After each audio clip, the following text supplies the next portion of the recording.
There's respond now crisis communications, like you have to respond to it right away. There's strategically communicated crisis. That's something that you know is going to be unpopular. You really need to lay the groundwork with a communication plan. And then there's good news turned bad, which is like something just terrible happens in relation to that, what should have been a really positive event. You're listening to Stories from the Top, an inside guide to better business development.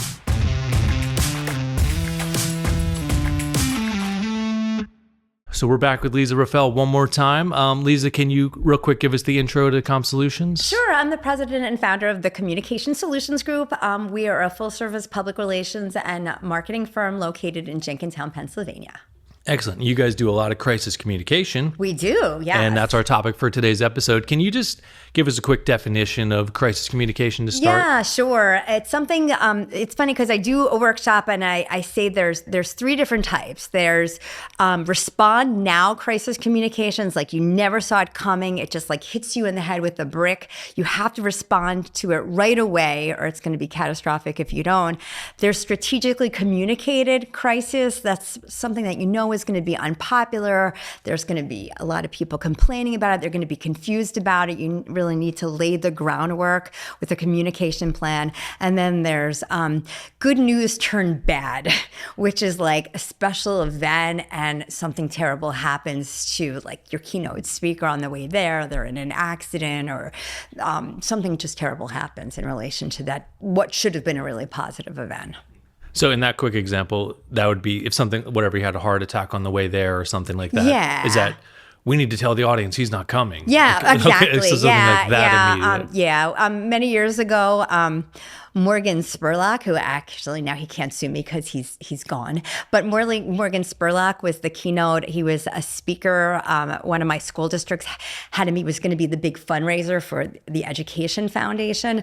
But the morning before that, he spoke at the high school. And during the course of his speech at the high school, he said terrible things about students of various ethnicities. And he made fun of students that had special needs.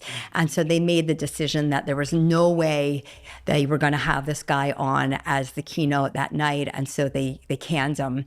And we handled all the communication about why Morgan was not going to be there that night. And it became a global news story that he was fired from his gig. And he actually bought a full-page apology ad in the local paper apologizing to the school district. So that's good news gone bad. Yeah. So how strategic are you guys in preemptive, I guess, proactively, when it comes to a big message where this company could have these 10 horrible things happen? Let's prepare a template for all those the stuff responses. that we don't know it's coming or we do know it's coming. Which one are you asking? Things that you don't like, you anticipate to eventually possibly happen. Oh, well, so instead of, whoa, this building just blew up, we have to say something. Oh, yeah. Grab our template on the building blowing up script and let's customize. Yeah. Sometimes that is really hard to know that is going to happen. So what you do have to have in place is kind of your communication protocols. I will often do media training for all of my clients to make sure they're prepared for the worst. We actually practice just dumping all sorts of bad stuff on them. We have them on camera. Next time we'll do it here for sure. And record them and see how they're fidgeting or looking different ways so that we can kind of work on that for the future. So we have the protocols in place. But I have to say that we've done enough crisis work about, employees, not my employees being arrested, but in school districts, like a teacher that's being arrested. We have done enough of that we kind of know the formula of what needs to go in that statement. So it's a lot easier for us to navigate. Bomb scares, unfortunately, that's a reality. We've had tons of those. We know exactly what needs to be communicated there. So a lot of times when our clients are really at their worst, we're pretty much at our best because we've dealt with all of that stuff before, and we're pretty smooth in terms of the process and what needs to be done and what needs to be said. So do you have certain team members who are just 24/7 on call for that type of stuff? Well, yes, that would be me. I'm Okay. 24/7. We are the 24/7 hotline for the Pennsylvania School Boards Association, which serves 501 school districts throughout the state of Pennsylvania. So besides the school district clients that we work with regularly on all their good news and all their strategic stuff, for those clients, those school districts that do not hire us, they, as long as they're a member of the Pennsylvania School Boards Association, they have free access to us. So they will call us and say, I'm superintendent so-and-so, and this is going on. And then we will work with them on the statement. It's manageable. Like, I don't get calls from them in the middle of the night. Our clients, there have been instances where there was like a really tragic death or something. They usually wait until like the next morning though, and then we kind of talk about the communication that has to happen.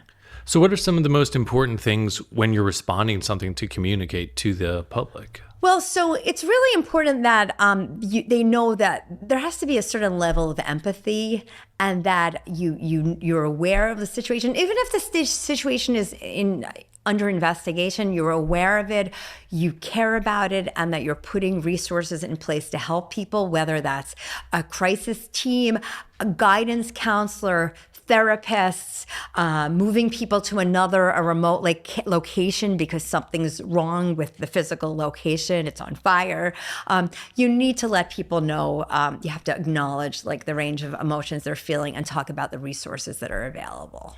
And what's like I know I'm sure it's different for every situation, but is there a protocol of like, okay, we need to make a statement online, we need to get a press release out? We need to get the statement on social and online as quickly as possible, because people, even reporters have police scanners, but some people, just because they're hobbyists, have police scanners, right? And they're the ones that are going to hop on social media and say, oh my God, this is happening, right? So we have to get on there right away. And even if it's an active investigation and we don't know all the details, we have to say we're aware of it. It's an active investigation. We're on site. We'll let you know when we have updates, rather than just like ignore it. And, it's not going to go away. I always tell clients it's not going to go away. And even if you know nothing at this point, you have to say you're aware of it, you're getting more information, and you're on top of it. And do you guys have like a follow-up kind of schedule once you make your initial statement? Okay, we got to say something else again in 2 days. Yeah. Then we'll look at if we feel like a press conference is warranted. I know all the good times to have a press conference. It's usually 11 a.m. is like the ideal time to have a press conference. I always say to my clients, if the first reporter calls you, that means they all are going to know. So let's get it over with and hold a press conference. Like, why would you not do that? Otherwise, your entire day is going to be spent like with different reporters calling and answering the same question. So let's get it done right away.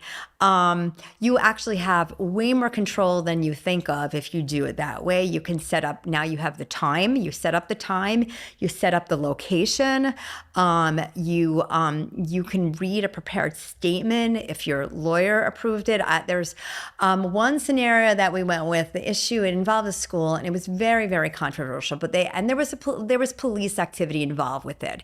But the superintendent we knew he had to make a statement, even though it was a police matter, for the sake of being empathetic and saying he's providing resources, he had to make a statement. But we wanted to control the situation as much as we could. So we held the press conference, and we held it that morning. It was freezing. I'll never forget, it was December 16th. It was so windy out. I said, we're going to hold it outside. We set up the podium. We had his statement there, Scotch tape so it wouldn't blow away. Had all the cameras set up. I said, you're going to come out, you're going to read the statement, you're going to go right back in the building. And that's that. And that is exactly what he did. He walked out, he read a statement, they all turned on their cameras, he went back in, and then they stood there for a while, realized they were freezing their patooties off, packed up their cameras, and left.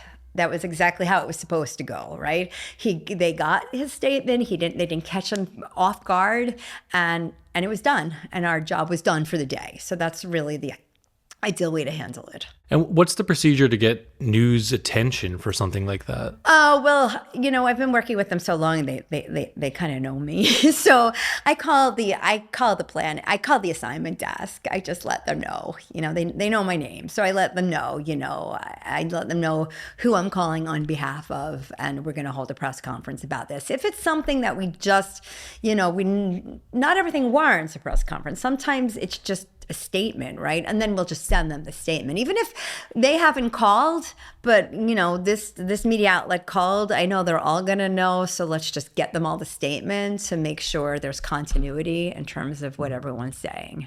Do you recommend that every business or organization has some kind of a game plan for the event of PR in an emergency? I always say, it's always helpful to just think through, what is the worst thing that can happen to your organization? Now let's practice how we're going to navigate from that, because it can only get better than that, right? If we go through the absolute worst. I provide media training once a year at UCLA. It's to fourth-year dental students. They're all about to graduate and become dentists.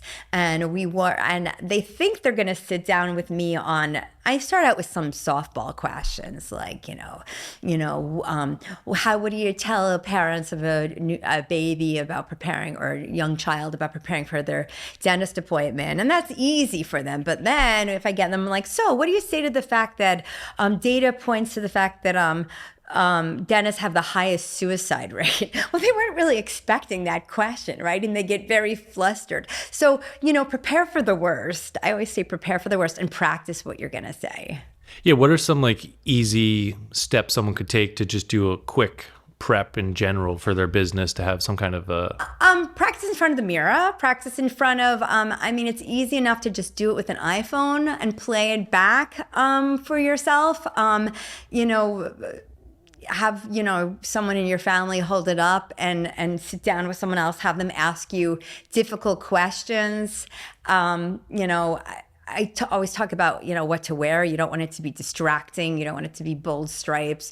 You want to be aware of what's going on behind you. You don't want old pizza boxes. I'm very strategic about, if during a press conference, what's behind the person, all of that. Sometimes it involves dragging a plan over American flag or whatever. You guys know, you're in the business. But just really kind of practicing through that. And, I do teach people blocking and bridging techniques. If you're there to talk about XYZ and they start asking you about a scandal involving another company, what do you think about this scandal?